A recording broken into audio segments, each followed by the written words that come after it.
Now Richard reviews Poems for Fathers by Myra Cohn Livingston.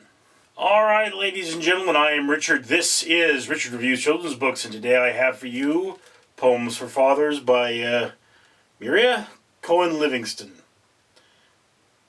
Selected by, not written, selected by.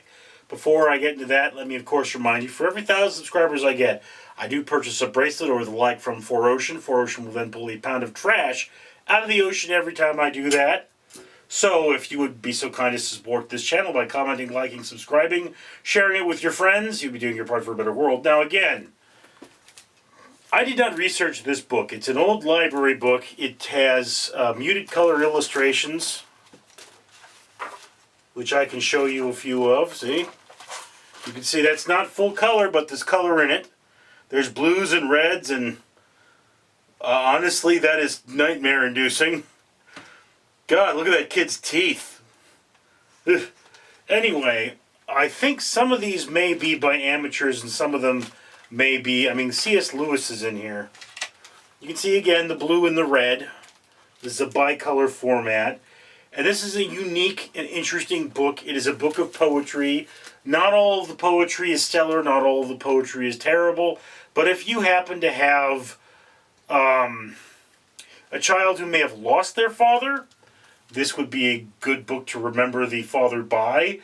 If you say you have a father who is in the military or cannot be with the family for some reason, this would be a good book to get your child and say, hey, maybe if you read these to Daddy, you could have some FaceTime with him and share a moment. So there's a lot of good things about this book. There's plenty of bad things about it. Again, it is a book of poems related by the subject of fatherhood. They're not all in the same style. They don't all flow well. They're all poems, and it's very hard to judge a poem. Poems are a form of art that is very, very, je ne sais quoi.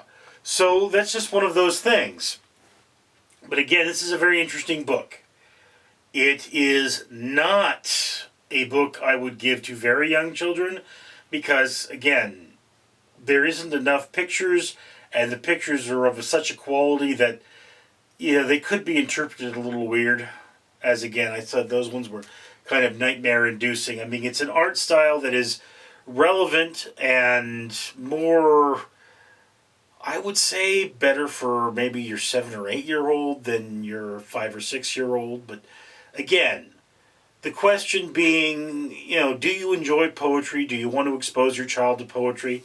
Then this is a book for you. It's one of those things you have to understand about children's books is that, every children's book is for someone, even though that someone may not be a child. So anyway, that's just my opinion. And I'd love to hear yours. Comments below. I'm Richard.